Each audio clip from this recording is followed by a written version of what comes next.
Heather Longstaff left the wedding planning agency and immediately booked a ticket out of Kennethville on her phone. Just as the confirmation popped up on her screen, Mitchell Bennett called. As she answered, his familiar voice came through, tinged with a gentle warmth. "Heather, my mom says she misses you. She asked me to bring you home for dinner tonight. She also mentioned having something to give you. Can you guess what it is?" Everyone in Kennethville knew Mitchell as a man of cold demeanor, someone who kept people at arm's length with an air of aloofness. Despite the constant stream of women vying for his attention, he had always reserved his tenderness exclusively for Heather. Until today, Heather had believed in that wholeheartedly. Their mothers were the best of friends, and Heather and Mitchell had grown up together, childhood sweethearts in every sense of the word. But everything changed when Heather's mother passed away. Barely a month after her death, her father remarried, bringing a stepmother into the picture. Heather's stepmother orchestrated a cruel scheme, sending her to a desolate rural town. When Heather regained consciousness, she found herself being groped by a drunken man. Panicked, she grabbed an empty bottle from the floor and smashed it over his head. The man convulsed on the ground for a few moments before going still. Terrified and at a loss, Heather didn't know what to do until Mitchell burst through the creaky door, scooping her into his arms. At that moment, he seemed like a savior descending from the heavens. Even though she was rescued, the incident left deep trauma. Mitchell stayed by her side every day, tirelessly seeking the best therapists and doing everything he could to cheer her up. Gradually, she began to heal. His unwavering companionship melted even the coldest parts of her heart. Yet, having witnessed her father's betrayal of her late mother, Heather had become exceedingly cautious about love. Before agreeing to be with Mitchell, she had laid everything out plainly. "Mitchell, I can only accept undivided love. If you ever stop loving me, let's part ways amicably. But if you betray me, I will make sure you never find me again." Mitchell had eagerly sworn an oath, both thrilled and anxious. "Heather, I swear I will only ever love you. I promise to cherish you forever. Time will prove how deep my love is." His heartfelt vows from back then still rang in her ears. But now, time had proven the opposite. Mitchell couldn't give her the undivided love he promised. He had betrayed her in their relationship. Last night, Heather had discovered a marriage certificate in the pocket of Mitchell's jacket. His name was on it, alongside Bethany Caldwell's. The Bennetts had supported many underprivileged students over the years, and Bethany was one of them. Heather remembered her clearly, though not for her merits. It was her cunning nature that left an impression. Heather had seen Bethany flirt with Mitchell, only to be met with his frosty rejection. "Sorry, I have a girlfriend." Mitchell's blunt dismissal had crushed Bethany's hopes, and after that, she'd mostly stayed out of Heather's sight. But a month ago, Mitchell had brought her up again, saying Bethany's mother was gravely ill and wanted to see her daughter married before passing. To Heather's shock, Mitchell had asked for her opinion on helping Bethany. She had refused outright, reminding him of what she'd once said when they first got together. "I only accept love that's undivided. If you want to give part of it to someone else, we're done." Mitchell had paled at her words and hastily sworn he would never betray her. Heather thought that had been the end of it. But Mitchell had gone behind her back and married Bethany in secret. He'd been hiding her away, spending nights with her, all while their own wedding was just 2 weeks away. Heather's lips curled into a bitter smile. At least she had discovered the truth before the wedding. "Heather, are you listening?" Mitchell's voice brought her back to the present. She responded lightly, "I'm not home. Just head to the manor by yourself later. I don't need a ride." "When did you leave? Why didn't you tell me?" "I could have come with you," Mitchell said, his tone full of concern. Heather's expression grew colder as she heard the faint rustle of fabric and a woman's quiet gasp in the background. "I was preparing a surprise for you," she said evenly. "I came to finalize some wedding details." "What kind of surprise?" Mitchell asked, his excitement barely contained. Heather's smile didn't reach her eyes. "If I told you now, it wouldn't be a surprise. You'll find out on the wedding day." Mitchell chuckled warmly. "All right, I'll look forward to it. See you tonight." Before the call ended, she heard exaggerated kissing noises. But Heather knew they weren't air kisses from Mitchell. He was actually kissing another woman. Her face remained calm as she stared at the disconnected call, though a storm raged inside her. She hoped that Mitchell would truly feel surprised when he saw everything on the wedding day. After hanging up the phone, Heather didn't head straight to the manor. Instead, she returned home.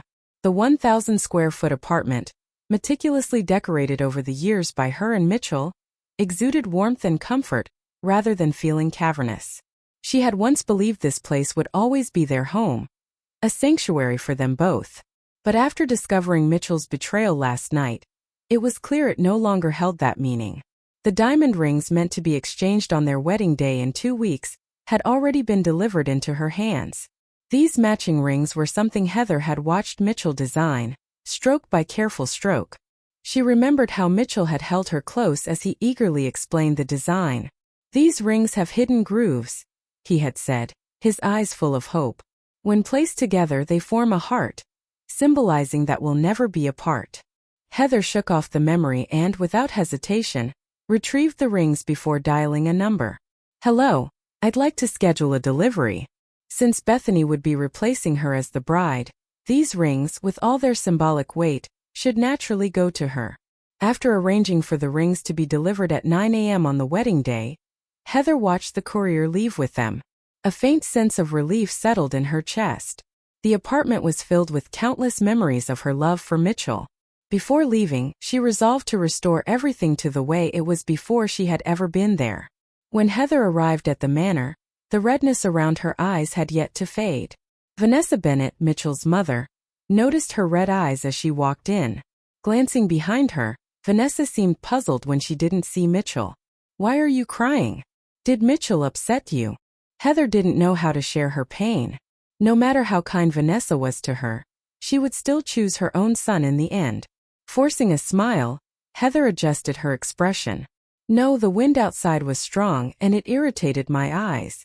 She rubbed her eyes, wiping away stray tears in the process. Once again, Heather appeared as she always did. Vanessa sighed in relief and chuckled. "If Mitchell mistreats you, you have to let me know. I'll straighten him out." Not long after Heather's arrival, Mitchell's car pulled into the underground garage. When Vanessa realized he hadn't come upstairs, she asked Heather to fetch him. In the garage, Heather spotted the only car with its lights still on. Mitchell was sitting inside, a cigarette in his hand, his eyes fixed intently on his phone screen. He didn't notice her approach. "You're teasing me dressed like that. Looks like you don't plan on getting out of bed tomorrow," he growled. "This is a special treat for you. It won't last forever, so don't miss out tonight," Bethany replied coyly. Mitchell uttered under his breath, "Wait and see how I handle you tonight." After hanging up, he lit one cigarette after another, as if trying to suppress the desire coursing through him. This was a side of Mitchell Heather had never known. The man she had believed loved her wholly and deeply could split his affections so effortlessly and passionately. Watching him from the shadows, Heather felt her stomach churn violently as she bit back a bitter smile. When she heard the car's engine being turned off and saw Mitchell put out his cigarette, she hurriedly got out of the garage before he opened the door. When they returned upstairs, one after the other, the housekeeper was setting the table for dinner. Vanessa frowned at Mitchell. "What took you so long? Heather had to go downstairs to call you up." Mitchell froze, his expression instantly tense as he turned to Heather. "You came to find me?" he asked, his voice tight. Heather met his gaze calmly. "Yeah, but when I saw you on the phone, I left." "Why?" Mitchell stared at her, the tension in his expression not easing. "Did you hear who I was talking to?" Heather felt a wave of irony wash over her but kept her face unreadable. "No." "Wasn't it a client? Who else would it be?" Her steady gaze held his, and Mitchell's stiff demeanor relaxed. He smiled warmly, the way she had always known, and gently ruffled her hair. "No, it wasn't a client. I've been arranging a custom set of jewelry for you to wear at the charity gala next week. That was the jeweler calling. I must make sure you're the most dazzling person in the room when you're with me." Heather remembered how Mitchell would, through Bennett Corporation, occasionally organize charity galas in her name after she was rescued years ago. He donated all the funds raised through a foundation under her name, hoping to bring her good luck. Back then, his sincerity had deeply moved her. Now, her response was devoid of emotion. Do as you see fit. After dinner, Vanessa brought out an exquisite wooden box. She opened it to reveal a diamond bracelet, which she placed on Heather's wrist. This bracelet has been passed down to the Bennett's daughters-in-law. Finally, it's your turn to wear it, Vanessa said warmly, her gaze shifting between Heather and Mitchell with a motherly smile. The sparkling diamonds accentuated Heather's slender, fair wrist, but she couldn't bring herself to appreciate it. Forcing a polite smile, she took the bracelet off and returned it to the box. I really appreciate the gesture, Mrs. Bennett, but such an important gift should wait for the wedding day. Her firm tone left Vanessa with no choice but to agree to present it again at the ceremony. Noticing how often Mitchell checked the time, Heather seized the opportunity to leave early. On the way home, a sharp pain in her abdomen reminded her that her period had arrived early. Back at the apartment, Mitchell brought her hot water and personally helped her soak her feet, removing her shoes and socks with practiced care. Staring at his head as he kneeled before her, Heather felt her heart twist painfully. If he had already fallen out of love, why could he still act like this? Why was he still so gentle, so familiar, so perfect? Turned out that one could pretend to be in love. Later, as they lay in bed, Mitchell placed a warm hand on her abdomen, soothing her discomfort. Heather pretended to be asleep, but she knew the reason he was being so tender tonight. It was to lull her into slumber. Yet sleep eluded her. When his phone buzzed twice softly, she felt him grab his own phone. His breathing quickened, and his hand pressed a little harder against her.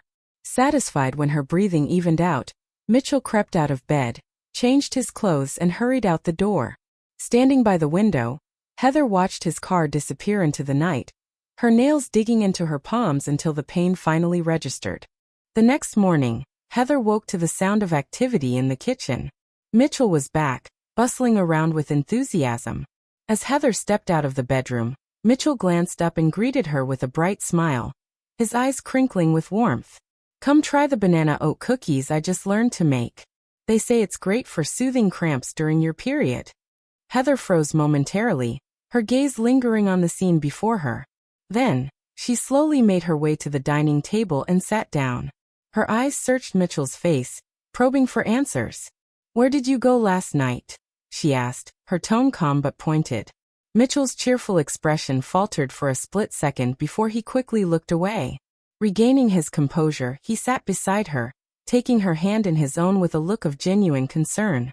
There was an emergency at work, he explained softly. I left for a bit while you were asleep. I didn't want to wake you. Did you have a bad dream? The worry in his eyes was unmistakable, devoid of any pretense. Heather's heart twisted. She couldn't understand how someone could compartmentalize love and desire, giving them to two different people. She didn't respond, letting Mitchell pull her into his arms as he whispered soothing words. Soon he was calling his assistant, instructing him to book an appointment and bring over her medication. Since being rescued, Heather had relied on medication to sleep. Even then, nightmares frequently dragged her back to that horrifying night. The acrid smell of alcohol, hands stained with blood. Mitchell, ever attentive, had spent countless nights on a makeshift bed in her room, staying close to comfort her whenever nightmares woke her. Yet this same Mitchell who had cared for her so deeply, had betrayed her. Heather's gaze drifted to his face, where a faint, almost imperceptible kiss mark lingered near his jawline. Normally, Mitchell dressed casually at home, and left the top buttons of his shirt undone, revealing the tantalizing hollow of his throat. But today he'd buttoned up all the way to his collar. As he moved while baking earlier, his rolled-up sleeves revealed a faint, unmistakable scratch. Mitchell seemed oblivious to the clues that had already exposed him. He picked out a few cookies and brought them to Heather. The buttery aroma hit her nose, but instead of comfort, it churned her stomach when she thought of the marks on Mitchell's body. Overwhelmed, she pushed him aside and bolted to the bathroom. Mitchell followed, his face etched with concern. As he wiped the corners of her mouth with a tissue, Heather snapped, shoving his hand away. Don't touch me, she cried. Mitchell froze mid-motion, his hand suspended in the air. His voice was low and uncertain.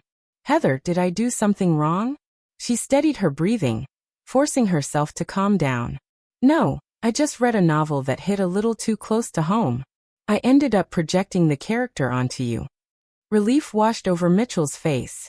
He stepped closer and gently wiped the water droplets from her cheeks. Smiling faintly, he teased, "What kind of novel got you that worked up?" Heather met his gaze evenly. "It's about a couple everyone envies. But the man cheats on the woman when their relationship is tested by time.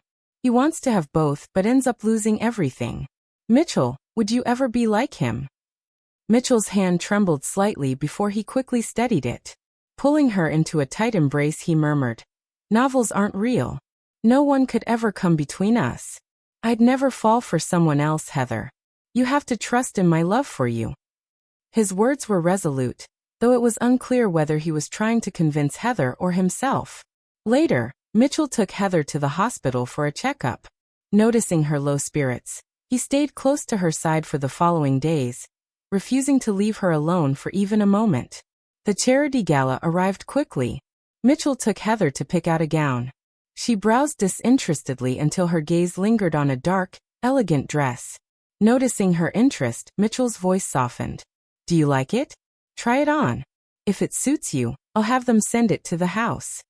Before Heather could respond, a sales associate approached, looking apologetic. "I'm sorry, Ms. Longstaff, but this dress has already been reserved. May I recommend another style?" Mitchell's expression darkened as he fixed his gaze on the associate. "Check if the client is willing to give it up. If they agree, I'll provide them with a new dress for free." The associate hesitated, glancing at Heather before leaning toward Mitchell and whispering, "This dress was reserved by Ms. Caldwell." Though her voice was barely audible, Heather caught every word. She turned to Mitchell and saw the flicker of emotions that crossed his face. It was almost laughable. "It's just a dress," he said, trying to smooth things over. "I can convince her to let you have it, okay?" Heather shook her head, her tone indifferent. "I was just looking. I'm not interested in taking something that someone else has claimed, whether it's a dress or anything else." Mitchell stiffened at the double meaning behind her words. A fleeting sense of panic crossed his face before he quickly buried it.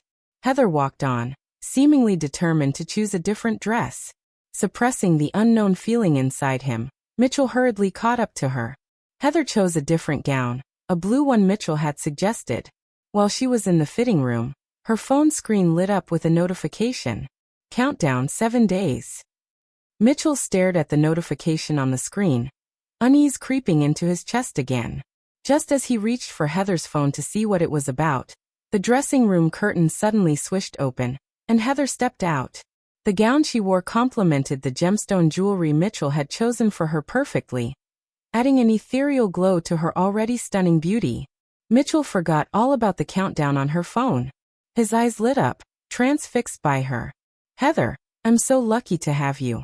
In the past, Heather would have blushed under the intensity of his gaze, her heart racing. But now, her expression remained calm.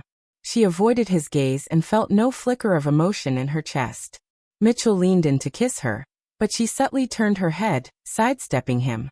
"Let's go. We're running late," she said. As she picked up her phone, Mitchell's mind returned to the countdown he'd glimpsed earlier. His brow furrowed as he spoke. "I saw a countdown on your phone, 7 days. What's it about?" Heather froze for a moment, a flicker of panic darting through her eyes before she quickly regained her composure. She had no intention of letting Mitchell discover her plans to leave. "It's the wedding day countdown. Have you forgotten?" she replied, meeting his gaze with apparent ease. Mitchell's face betrayed a flicker of guilt, and he quickly brushed off the moment. Before the gala began, the hall was already abuzz, packed with guests chatting animatedly. Mitchell draped a shawl over Heather's shoulders as a chill from the air conditioning set in. The small gesture didn't go unnoticed. Women around them looked on enviously, while Mitchell's friends and business partners teased with knowing smiles. "Mr. Bennett, you're so devoted to Ms. Longstaff. We can't find a more perfect couple in all of Kennethville. I'll definitely be there to celebrate your wedding next week." "Mr. Bennett, you're second to none in spoiling your fiancé. If this were a competition, you'd definitely win." "Exactly. Mr. Bennett is the ideal husband. What woman in Kennethville wouldn't envy Ms. Longstaff?" The air buzzed with compliments about how perfect they looked together. Mitchell smiled, and the cold, distant look that usually kept people at arm's length softened just a little.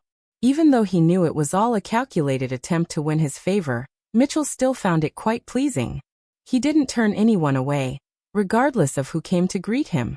People found ways to get closer to Mitchell, and flattering words came pouring out without hesitation. Heather's head throbbed with the incessant chatter. It buzzed in her ears, leaving her dizzy, and she had no interest in hearing congratulatory remarks from people who didn't know the truth. Noticing her growing discomfort, Mitchell waved the crowd away and led her to a quieter corner. Their reprieve didn't last long. Bethany, dressed in a sleek black gown, approached with an air of practiced grace. "Mr. Bennet, Ms. Longstaff, it's been a while," Bethany greeted, her voice carrying a deliberate sweetness. Bethany was here as a guest speaker, a representative of the charity supported by the Bennets over the years. Heather didn't want to engage in pleasantries. She pretended not to notice and kept her eyes fixed on her phone. Bethany took a step closer, her voice dripping with an insincere apology. "Ms. Longstaff, are you still upset with me? I want to apologize for the last time. I was desperate and thought asking Mr. Bennet to pretend to marry me would help. But Mr. Bennet turned me down and I've moved on. I even have a boyfriend now. Let's put the past behind us, shall we?" Heather caught the mocking undertone in Bethany's words. There wasn't a hint of genuine remorse, only veiled provocation. Mitchell noticed Bethany's smug tone too, and his expression darkened. He snapped at her impatiently. "Know your place. Heather doesn't like you, so stay away." Bethany let out a coquettish laugh. "She might not like me, but some people do," she teased, casting a bold look at Mitchell and winking. Mitchell swallowed hard, his Adam's apple bobbing. He grabbed his glass and downed the drink in one gulp, avoiding her gaze. Heather watched the exchange, her chest tightening as if a cold hand had clenched her heart. Without a word, she stood and headed toward the restroom. Mitchell quickly followed, leaving Bethany behind, now surrounded by a group of admirers. "Bethany, your dress is stunning. And those earrings, gorgeous," someone gushed. Bethany tilted her head proudly. "Of course. My boyfriend gave me these. Only the best for me." Her boast drew another round of admiring murmurs.